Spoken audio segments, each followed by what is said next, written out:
രാജപദവിയും രമ്യഹർമ്മ്യങ്ങളും ഭോജന സൗഖ്യവുമെല്ലാം ഉപേക്ഷിച്ച് ചിരധാരിയായി ഗാതരഗാത്രനായി കാനനം തോറുമലയുന്നു നിൻ കാന്തൻ. അന്തണന്മാരെയും ചണ്ടാലന്മാരെയും പണ്ഡിതന്മാരെയും പാമരന്മാരെയും അഞ്ജണികളെയും ശ്വാനന്മാരെയും അന്തരമില്ലാതെ ദർശിക്കും നിൻ പതി നിർഗുണൻ. ജനക നൃപതി തന്നരുമസുതയായ ഭവതിയായാലും ഒരു ശബരി സ്ത്രീയായാലും ഒരുപോലെ ചിന്തിക്കും നിന്നുടെ കാന്തൻ. പ്രിയമില്ല നിന്നിൽ അവനെന്നറിക നീ. കാർത്തസ്വരമണി കയ്യിലിരിക്കുമ്പോൾ കാജത്തോടുള്ള കാംക്ഷ വേണ്ടോമലേ. കാലം കളയാതെ അന്തഃപുരം തന്നിൽ കാന്തയായി വാഴുക നാരീ മനോഹരേ. നിന്നെ ശുശ്രൂഷിക്കാൻ സഹസ്രം ചേടികൾ സന്നദ്ധത പൂണ്ടു മരുവുന്നിവിടെ. നിന്റെ തപസ്വിനി വേഷം വെടിഞ്ഞ് സുന്ദരഭൂഷയാൽ അലങ്കൃതയാകൂ നീ. ഇതുവിധം കൈകസീതനയന്റെ ഗീർവാണം മധുലിതമീർഷ്യയാൽ കേട്ട സീതാദേവി പെരിയ രോഷം പൂണ്ടിട്ടവനോടിത്തം ചൊല്ലി. നിൻ മരണമടുത്തു എൻ കാന്തനാൽ നിർണയം. താപസവേഷം ധരിച്ചു നീ എൻ ചാരേ ആഗമിച്ചെന്നെ കട്ടുകൊണ്ടിടിനേൻ. ഹോമ ഹവിസ് ഭുജിക്കാനായി അന്വശ്വാനനെ പോലെയായി നിന്റെ പരാക്രമം. ഇംഗിതമില്ലാത്ത അബലയെ കാക്ഷിച്ച വങ്കൻ തന്നെ നീ എന്ന് ധരിക്കടോ. സംഗതിയെല്ലാം അറിഞ്ഞെന്റെ നാഥൻ സംഗമിച്ചിടുമൊരു നാളെന്നരികിൽ. ഈ ലവണജലധി കടന്നെത്രയും വേഗേന എന്ധവനങ്ങെത്തിടുമെന്നുടെ ചാരേ. പ്രബലന്മാരായ നിൻ സൈന്യങ്ങളൊക്കെയും രാമവിശികത്താൽ സന്നമായി തീരും നിർണയം. ദുർമതികളായ രക്ഷോജാതികളെ നിർദ്ദയം ക്ഷിതി തന്നിൽ സംഹാരം ചെയ്യാൻ ക്ഷിതിസുതയായ ഞാനും ഭാഗഭാക്കാകാൻ ദശരഥ തനയന്റെ ദാരമായി ഞാൻ. ദശരഥ നന്ദനൻ ശ്രീരാമൻ നിന്നെ ഹനനം ചെയ്തിട്ട് വീണ്ടെടുത്തിടും. അതിനായിട്ടുള്ള ഭോഷ്കുകളത്രേ അവിരാമം തുടരുന്ന നിന്റെ പരാക്രമം. ജനകജ തന്നുടെ ഭത്സനം കേട്ട് പ്രതിഘത്താൽ രാവണൻ വാളെടുത്തപ്പോൾ മയതനുജയായ മണ്ഡോദരിയെത്തി അവനീ തനയയെ അവനം ചെയ്യുവാൻ. അബലകളോടുള്ള പീഡയൊരിക്കലും അവനീ പതിക്ക് ഭൂഷണമല്ല.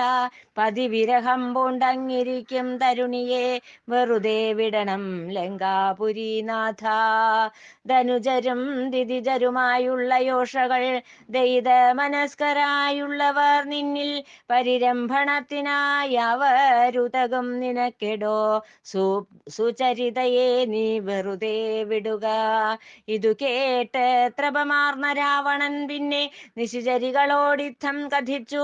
വശം വധയാക്കേണമിവളെ എനിക്ക്, അതിനായിട്ട വിരാമം ശ്രമം ചെയ്യുക നിങ്ങൾ. ജനകജ തന്നെ ശോകഭാവം കണ്ടങ്ങലിവാർന്ന ത്രിജടയെന്ന നിശാചരി മറ്റു നിശാചര സ്ത്രീകളെ നിശിതമായി വിമർശിച്ചിട്ടവരോട് ചൊല്ലി ഇതുവിധം. വേഗേന ഒരു ദിനം കണ്ടു ഞാൻ എൻ്റെ സ്വപ്നത്തിൽ രാമവിശികത്താൽ ഭസ്മീകരിക്കും ലങ്കയെ. മലർമാനിനിയോടു കാരുഷ്യം തോന്നാതെ അരികെ ഇരുത്തി സാന്ത്വനിപ്പിക്കേണം. സീതാസന്ദർശനം.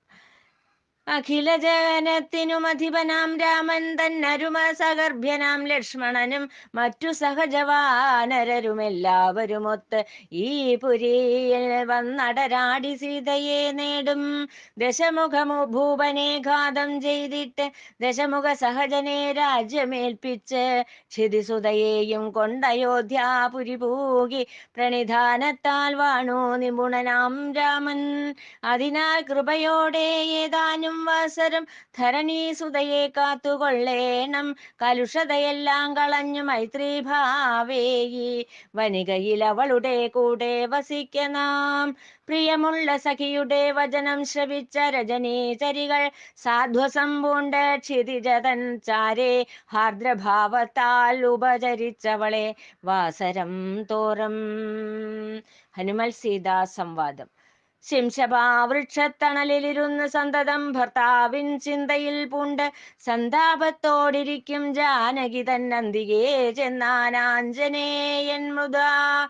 ചന്ദ്രമസിനൊളിതൂവും രജനിയിൽ പങ്കിലമായ ചേല ധരിച്ച ചെമ്പകപ്പൂവിൻ നിറമുള്ള അങ്കന നിസ്സംഗയായി നോക്കിയിരുന്നു പ്ലവങ്കത്തെ. ദശമുഖ രാവണൻ കപടവേഷം പൂണ്ട് ദർശനം ചെയ്യുവാനാഗതനായെന്നു മനസ്സിൽ ചിന്തിച്ച ജാനകി ഭീതിയാൽ ഝടിതീലി ഇതി കർത്തവ്യാമൂഢയായി. ശങ്ക വേണ്ട മമ മാതേ നിർണയം ദശകന്ധരനെ കൊന്ന് വീണ്ടെടുക്കും നിന്നെ നിൻകാന്തനാം രാഘവനേറെ വൈകാതെ.